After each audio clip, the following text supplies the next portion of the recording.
She is amazing. Wow. On point. Come on, people.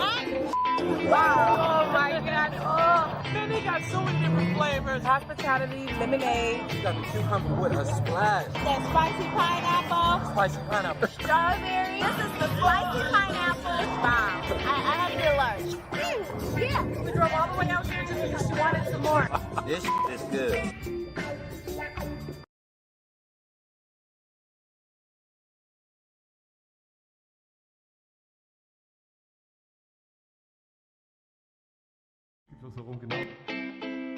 She is amazing. Wow. On point. Come on, people. Wow. Oh my God. Oh, man, they got so many different flavors. Hospitality, lemonade. You got the cucumber with a splash. That spicy pineapple. Spicy pineapple. Strawberry. This is the spicy pineapple. Wow. I had to get a large. Yeah. We drove all the way out here just because she wanted some more. This is good.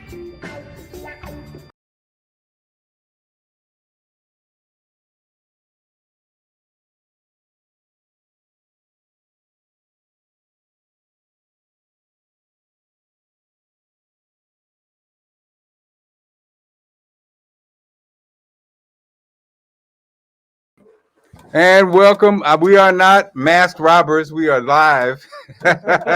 We are live at Invogue in Silver Spring. Lovely Invogue again. This is our first live show. We haven't been on for a minute. That is Dr. Greg. You can't recognize him. He's not a robber. We're not doctors, and that's not a surgeon. Well, that's a hair surgeon behind him. Hey, y'all. That's the lovely Nisi in the building. She does not want to be on camera. But see, this kind of works the best way, Nisi, because they can't see you got a mask on and we still have a conversation. So at the end of the day, Playspace, what is Playspace about, Doc?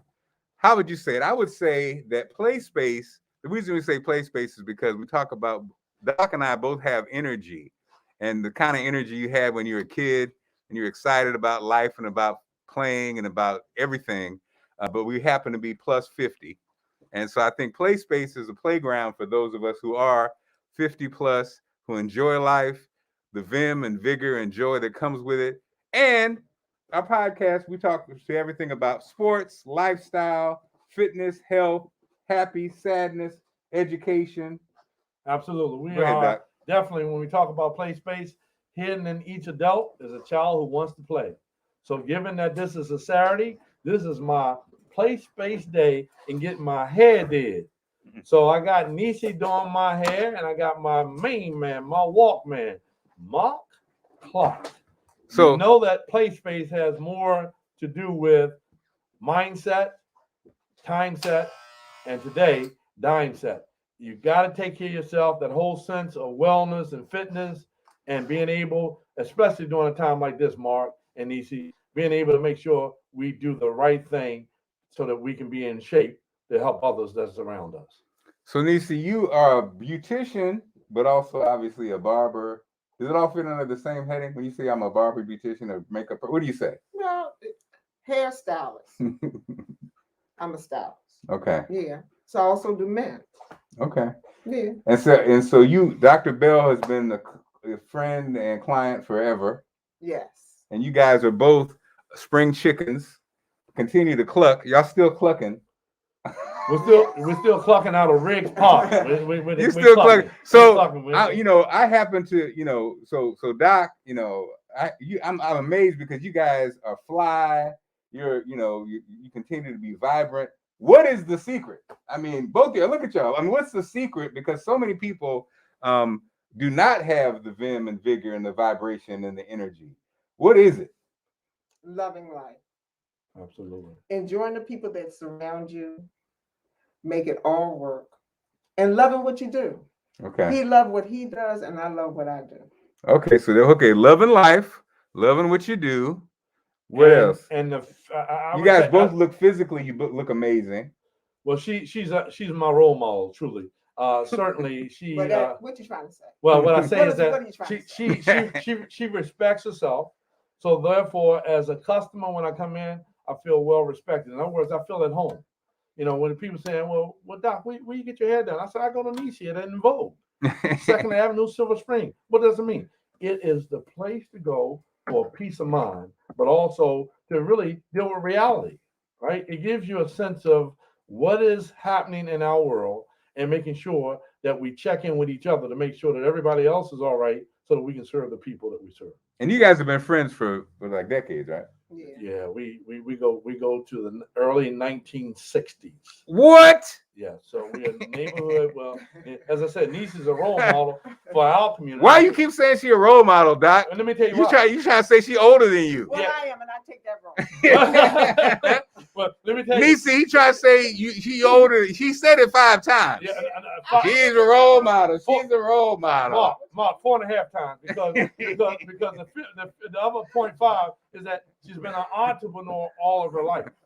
So therefore, being a role model, she's shown us that you have 2 parts of life. You can play the role of the employee or the role of the employer. All right. And she therefore has been a role model for us to understand that economic development is developed based on how you feel about what you do. And when your work is fun, it really is not having to think that you're going to work. It truly is about relationships. So let's talk about, so guys, I think Greg, we're not going to go into necessarily the specific person, but as we get older, and we all are 55 plus, we have friends, family members who have to deal with health issues. Now, again, how do we approach that? You know, because I think sometimes, like, again, if we look at you guys, it's almost like unfair because you guys look amazing and you're a certain age and it looks like, you know, have no problems. What do we say as we are, you know, we may face some obstacles we have to get over? How do we prepare for that? And what do we say to those who are going through it right now, who may be down? Oh, you're going to face some problems. Everybody does. Everybody does. You don't get around it. But in facing them, you deal with what you have to deal with. That's why we're here on earth. That's all I can say. You're basically saying you got to get through it. You're going to get through At it. the You're end of going the to get day, through it. right. Because at the end of it, you're going to be gone. Mm. And we all going to die, period. Doc? And you got to go through it to get through it. And certainly, if I thought about 4 things that probably have made significant difference in the work that I do in terms of trying to have people deal with their personal wellness. The first thing is their nutritional choices. So when I think about Nisi doesn't eat everything. So that has a lot to do with you are what you eat. And so therefore you reflect that. And so therefore, when you think about what you put in your body and what you feed your body, it also is about the next thing about exercise. You have to be active. You know, they say, I don't have what I used to have, and we don't have what we used to have. But one of the things we do have is the choice of making sure that we get out and exercise. What kind of basic exercise are we talking about? I'm not talking about the gymnasium every day. I'm talking about a basic walk for 15 minutes. What does that do? That allows for the endorphins for your mind to breathe. So that exercise then impacts the next variable, which is your attitude. Attitude is everything. It drives you higher than you can ever want to be based on holding your head up versus holding your head down. And this is, as we know, unprecedented times. This pandemic is no joke. But at the same time, it's your attitude as to how you see things and what lens you choose to view the world. And the last thing is about rest. We got to get the proper sleep. Now, how much time you sleep, whether you cat nap or whether you get the traditional, what they say, 8 hours, it really does have a balance. And it really is then with work, family balance.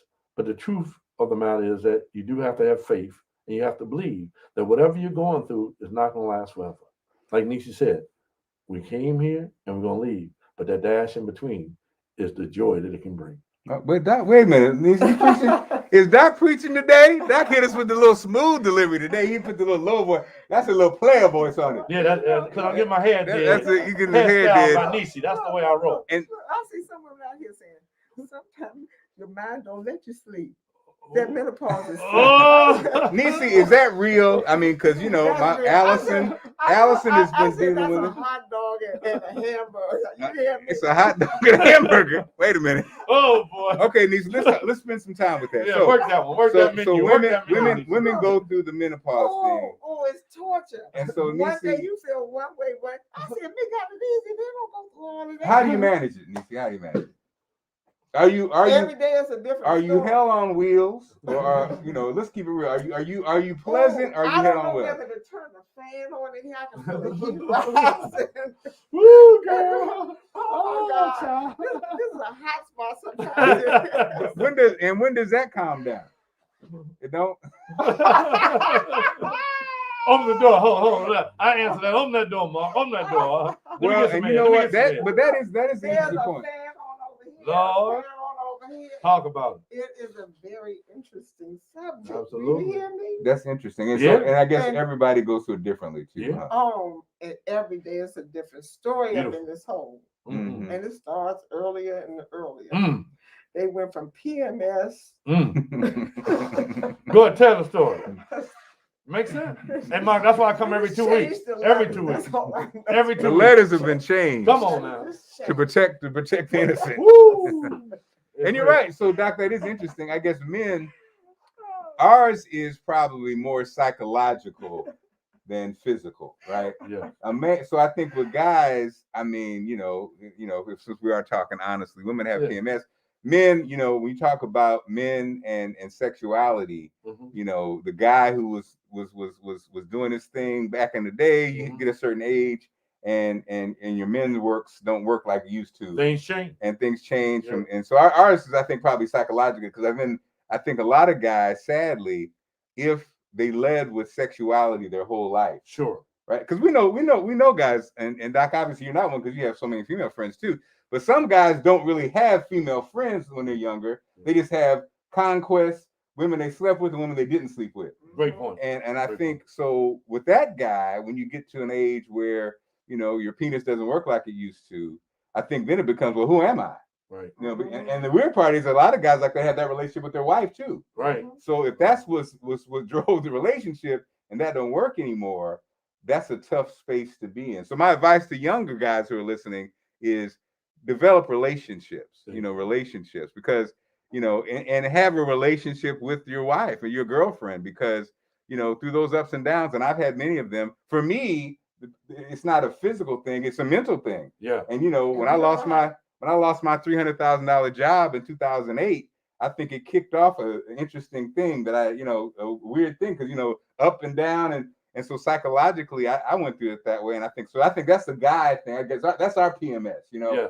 And then some guys deal with it by buying the fastest car and the biggest truck and the biggest SUV. Right. Some guys deal with it by having affairs or relationships to kind of feel, but, because again, I think if it's tied to that, a lot of guys, when you get to a certain age, and women look at you, younger women look at you a certain way, a lot of times they look up to you. Mm-hmm. Some guys can't handle that. They almost can't help but take advantage of that. Yeah. That trust, because they say, oh, she still thinks and it's not really that. She's looking at you in a different way, but you're thinking, you're still looking at it from the sexual way. Right. And so it's like that's something I guess that we struggle with. Would you agree, Doc? Yeah, I think it's one of, if you define you, who are you? Mm. And the bottom line is that we sometimes say that men think with their penis instead of their brain. And the wisdom that we have, that we know about women, is that they focus on the capital E called emotions. Mm. Whereas we have the capital E called economics. Mm. And sometimes when you're chasing the dream, instead of chasing the relationship based on trust, then in fact, we have to redefine relationship, not on sexuality, but rather on intimacy. And so therefore, as you begin to think about that whole sense of the I call 4 developmental stages of a relationship, the first couple of 3 years are called survival. And then when you get through that survival, you find out the likes and the dislikes.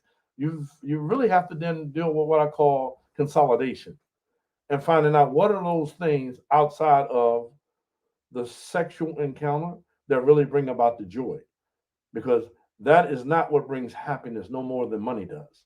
But how much do you listen to your lady?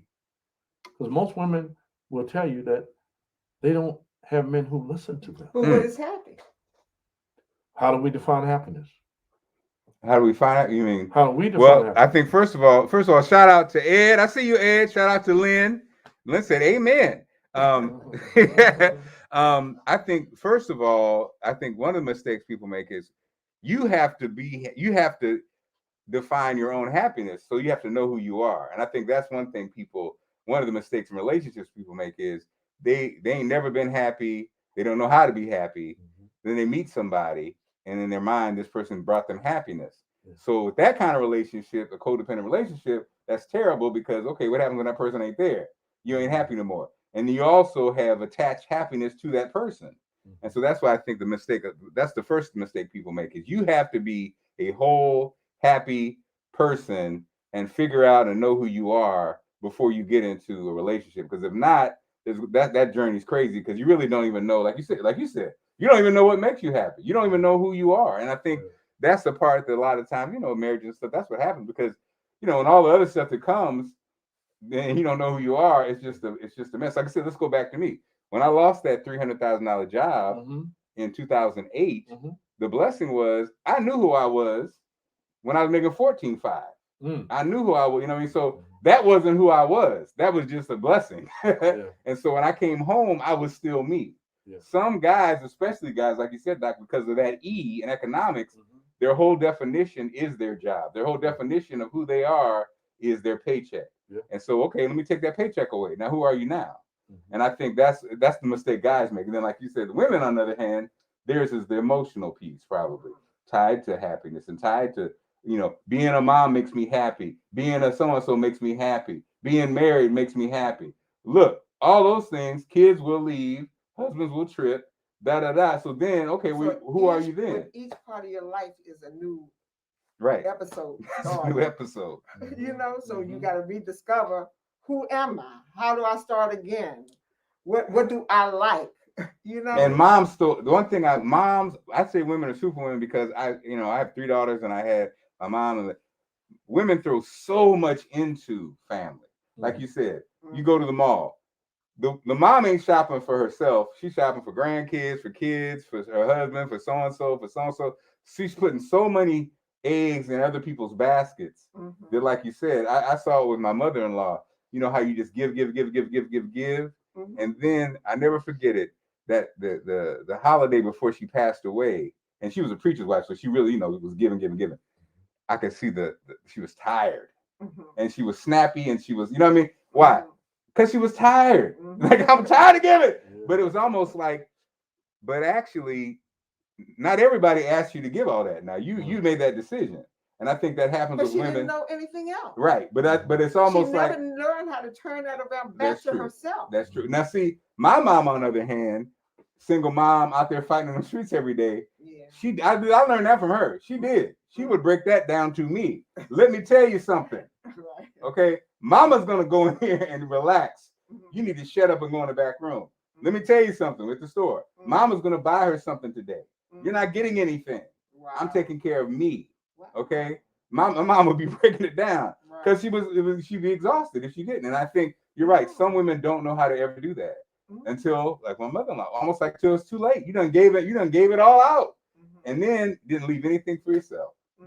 And it's almost like these I guess our life becomes, these are the lessons that we learn, and we have to be like, but sometimes. So what is life? It takes us a lifetime to learn it. What is life? Yeah. A series of lessons. Damn, you got to the core. Well, that's what my father-in-law would say. There is no God, there was no bad, only good, and everything's a lesson. So his thing was, it was never no bad, it's just a lesson. I know. It took me a long time to discover that. But also, my father-in-law would also say something else. I'm gonna get y'all gonna fall out now. Dad would also say, "There's no death, only life." Wait a minute. Hold up now. No, eternal. How would you live your life if there was no death? And then he'd say, "There is no death." There is no death. And people would be like, "What?" And you gotta be ready to hear that. He would say that, and people at funerals, and people would be like, "What?" But because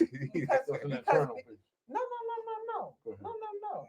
Because you leaving that. You leaving this behind, and you moving on. Right. Hey, if you believe in the spirit, I do. Right. I'm gonna fly. I'm gonna fly. I'm gonna fly. Fly like an eagle. No, more like a dove. Phi Beta Sigma, shout out to y'all. Dove in the Y'all house. gotta get it off of that. Dove in the house. Okay, Lenora, what's going on? Oh, Lenora said I was just scrolling and found the gym. What's up, Lenora? You saw us in masks and thought we was about to rob the internet. And like, what are these people talking about? Because we look crazy as hell. I think now, Lenora, now, Lynn and Ed, they already know I'm crazy. So Lenora, welcome to our crazy world, and Niecy and Doc. But you know, the great thing is, you know, the thing about Playspace, what we're bringing to the game is conversation with those people who aren't just kids. That's the thing about online that's so funny. There's so many people that have 1 billion followers and so and so followers, but you don't really have a lot of perspective from the grown folks or the people who live their lives, the people who've been through it, the people who raised their kids, you know. And so when I'm noticing, like me and shout out to Wayne, we did a review of Bruno Mars thing, and we got like over 60,000 views. Because why? Because we were older, seasoned people, and Wayne's a music director. You know, because everybody else kind of super young. And it's just interesting when you watch them, you know, they got the energy and they got the dynamic, but a lot of times they just don't have the experience. Was that the Leave the Door Open? Yeah, but we did the Leave the Door Open thing. And so, you know, this is Leave the Door Open for Playspace, because we'll have more and more of this. Absolutely. We'll be coming back through and talking, you know, to people and issues that the 50+ crowd have, what we've learned, because that is the one thing, you know, it's almost like when, you know, I'm a Ray Lewis fan back with the Ravens. And what I realized, what made Ray so special later on, it was the physical piece, but it really was what he learned. Most people, by the time most people have figured it out, especially in athletics, your body's a mess and you can't do it. Right. So he had figured it out, and he still was physically able to do it. Yeah.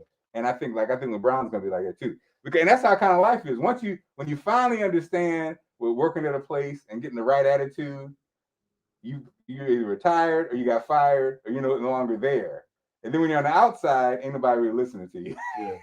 And I think when we talk about relationships, Marc and Niecy, relationships matter. So when you talk about Ray Lewis, he was able to transcend the athletic success that he had and still create a platform that was allowing him to go into the boxing world, actually, as he's doing entrepreneurship, right? And he's using those skill sets that I think are really important in terms of leadership. He talks about leadership as being something that has 5 variables, which is leaders facilitate, they monitor, they nurture, they build, and they collaborate. And so one of his agent actually was Eugene Parker, who was my walkboy when I was a professor up at Indiana, Purdue, Fort Wayne. He played for Purdue University. Eugene Parker, we call him Gene. And he happened to be one of the top 50 most influential people in the world. Why is that? Because he represented over 1,500 NFL football players. Wow. And what does that mean? He did it based on 3 factors. He said, Greg, the real deal is that people need to know that, first of all, he's a faith holder. Then he will focus in on family. All athletes he represented always focused in on family. And then he dealt with the financial. And the financial was built on the dollar bill is in God we trust, but he also knew that the brothers that he represented, and he represented more than the African-American athletes, but because he represented Deion Sanders and Rod Woodson, etc., Emmitt Smith. And what he said was, when you allow for a brother to be able to have a foundation with the fundamentals and frameworks of taking care of his family, then certainly that financial structure will bring about all the emotional stress that they ever had, which is, can I trust somebody with my money? And we talked about that earlier. 21-year-old, no, I think you said 17 or 18-year-olds who are now making $1 billion. And most of them may not even know how to deal with a checking account. That's crazy. Because the success has come too fast. But we have to have people that we trust. And relationships are based on trust. So I'm glad that you use Ray Lewis as an example, because it is, again, being able to trust people like Niecy, who are African-American entrepreneur all of her life. I love it. Who's truly a role model out of our community, because we can say if you want to work for yourself, she is truly a mentor. And what is a mentor? Someone who takes the time to develop your mind while she makes the dime. Go ahead. And Nisa, you have been doing it and you look $1,000,000. Is the industry, has it changed drastically? I know I see, the wig. When we were growing up, Big Mama had a wig. You knew she was home when you checked in. Was the wig stand had the wig on it? If she home, she home. If it don't, then she. Now, wigs and sew-ins and weaves and all of it, right? The plastic surgery and the nail game and the eyebrow game and so how do you still stay? You're still one of the hottest shops in town. How do you stay on top of all the stuff? Do you try to stay on the latest, or you just go with your gut? You have to know what's going on. That's for sure. And everything goes now. Did you see the wig thing coming? Did you see it coming? Did you think it was going to stick? It's always here. Okay, it's always here. Never left. Okay, so it was always. It's more acceptable now. Okay. Because they'll take a wig, slap it on your head, keep it going. I'm about hair care. If you want some hair, sometimes they tear it up, so you have to put a wig on. But everything is acceptable. Everything. So you keep up with what's going on. Make sure you know what is going on, how it's done. They got YouTube now. They can sit home and do whatever they want to do. But it has changed tremendously. Things have gotten better, of course. The products have gotten better. Okay, they are better. For Black women, the options are better. And theirs more acceptable. At one time, you had to look a certain way. It was always like they manufactured you as if we were robots. You had to have the straight hair. Now everything is acceptable. And the natural hair thing, are you surprised at how? No, because we fought for the natural hair. Okay. Now you can go into corporate America with natural hair. Before you couldn't. You had to have straight hair. You had to have a certain look. Now it's more acceptable. So if things are changing, we're in the pivot point of change. We have to get on board, or we're gonna be left behind. Nisi, how real is that? Because I see these hair kits for men now. They're pretty amazing. Yeah. Is that so? Does that make someone like you be like, I need to get a person that does the installation thing, or do you know what I mean? Is that gonna be like as big as everything else? Everything, you ride the horse while it's on. Okay. Ride the horse. Ride that horse in there. You get on it, Yeah, you learn what's out here and keep going. Yeah, that part is it's amazing because you can have hair if you want it. If you don't want hair, it's all here to be had. And also the male scaping is in. Get your brows done, your male beards, all of it. Everybody has a look that they want, they can have it. Interesting. So Doc, you've been ahead of the game. You've always taken care of it. Even though Doc is a jock and Doc's a doctor. Absolutely. And Doc's a man's man. Doc, how did you always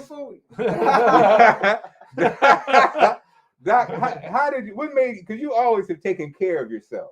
That's been important to you. Now that went back to what? That went back to high school, right? You had a whole fashion thing there. But so Doc, where did that come about? Well, I think it came back from the foundation of having two wonderful parents. Who are still with us. Still with them. Wow, amazing. Mom and dad, who both Marion and Clifton have been, again, I can't overemphasize how blessed I've been by having role models, right? And certainly, I just think about, what that meant to have a father who was present, who was available, but who was also a disciplinarian with high expectations about making sure we take care of each other. And it starts with taking care of yourself, right? And so, we were just celebrating Dad's 88th birthday on Tuesday, right?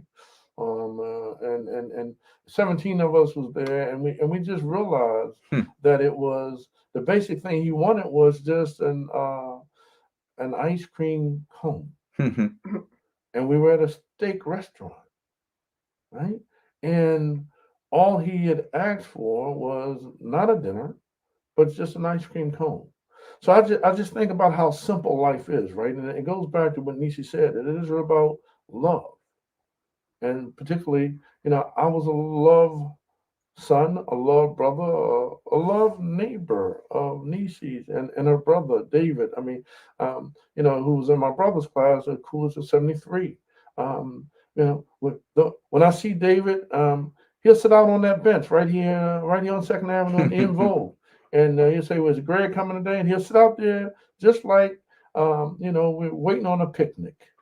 And I we love just it. greet each other just like we were 7 years old. That's right. I talked to Grayson too. I talked to Grayson. Yeah. There you go. Yeah. There you go. I just talked to Grayson. Now, 1963. But understand that being native Washingtonians meant this. Mhm. We knew where we were, Mark, in 1963 when John F. Kennedy got assassinated.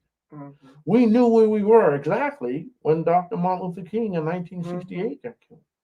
Our neighborhood was close. So we understood exactly what's happening today when we talk about the political, the economic, educational, and the faith community. But one of the things that we have is, why do I come every 2 weeks? Because it's a part of my life cycle. That Nisi is a part of the family. What does that mean? Family of relationships, trust. I come here for understanding. You know, I don't feel like as though the hair shop is only for ladies, because it's not. Mm-mm. It is for hairstyling, and it is for, again, uplifting, and it's a support system, right? And it's an understanding the vision that you have. So yeah, I do it every 2 weeks, and my mom knows it like clockwork. Oh, where are you now? And Mike, you know, Mike asked me that. Oh, where are you now? Getting your penny and money? I said, yeah, man. He said, oh, I call you back. Okay. And then he'll joke with me and say, well, man, you know, I still bite mine. I said, well, bro, since 17, that ain't the way I go. Since my college days, man, even with Jay Moore, and Marc wants me to give you Shout out to Jay. his regards. You know, he called me today. It's one of my college teammates from University of Maryland, Baltimore County, UMBC in Baltimore. He said he had a slight stroke. I said, Jay, there's no such word as slight before stroke. Mm. And the reason for that is that we talk about wellness. He said it happened on Thanksgiving Day. Mhm. He was cooking. Him and his wife and his daughter was there, and his granddaughter, and he said he lost his speech. Mm. Now, mindfulness of 47 years ago, we would not talk about sleep on college campuses. And my teammate, he was my shooting guard. And me being the point guard, I said, we could bring the sun up after the party, after we went to Sorrento's to get something to eat, right? But language and losing the speech, I can't imagine Jay. And you met him by phone. You know, he's outside of New York. Losing speech for Jay is like real serious. But he called me yet a week later and said, hey, man, I had a slight stroke. And I called him immediately back, and then we talked. But his language is slow. And he said it's going to take him about a couple of weeks. No paralysis, but a couple of weeks for him to learn how to walk again. Mm-hmm. Remember, this is a guy who potentially was going to be recruited by the Philadelphia 76ers and Billy Cunningham. He did not know I was legally blind, but we had a vision, and that was called brotherhood. So he said, give you a shout out. And he's also knows about Nisi. He knows he can't mess with my hairstyling appointment. So that's how it goes. It's about relationships, man. It really is about relationships. And with that, look, Marilyn, I see you. Ange, what's going on? We're going to wrap it up. But again, you know, don't forget December 11th. Oh, Miss TJ Sauce. I see you, Saucy. Hey, oh, she's there. Hey, she said, hey, Doc Bell. Hey, what's up? And so don't forget, we got, you know, coming up December 11th. Go get your tickets, y'all. We're going to sell out. December 11th is next weekend, actually. Go to Eventbrite, type in Marc Clarke, and get your tickets. We're going to have a great time celebrating family, right? Reinventing family. And again, if Nisi, go ahead, shout out just give herself a plug as we wrap things up. Nisi been here forever. She would love to have some new customers, but she don't need you. No, I'm joking. Where are you, Nisi? 8609 2nd Avenue, Silver Spring, Maryland. Hello. Contact me anytime. Number is 301-455-3432. Awesome. Thanks so much. Awesome, Nisi. Thank you so much. Thanks so much. First floor, yeah. Oh, wait a minute. Baby daddy got a birthday. Okay, Marilyn, tell him I'm sending him a hug through you. Yeah, you can talk out front. Marilyn says, Yeah. hi, Dr. Bell. Yeah. Hey, y'all. Hey, Dorothy's outside. She's parking, Mark. So we're gonna pump that one up on the. Hey, y'all, come on out and party with it. Ain't no party like the party Mark Clarke though. So y'all might as well come on out here and just know that we're getting ready for the holiday. Fun, big time, fun time. Come out and join us and have some fun, network, and let's get that groove on. You know, we've been in for a little bit. Let's do it right, y'all. And then also Miss Sauce just put up the link right there, guys. If you want the link, it's right there under Ange. And Dot, just come say hi. We're wrapping things up right now. Just say hi. This is one of the familiar faces, CEOs right here. That's Doc's babies right there. So the oldest. So all right, y'all, be safe. Have a great weekend. Love you. And we get ready to do a little celebration. And we're gonna get some drinks popping up in here. I got some cheese in the car. We're ready to have a little celebration. All right, take care, everybody. I love you so much. I love y'all. Came in right on time. He just did the promo on the event.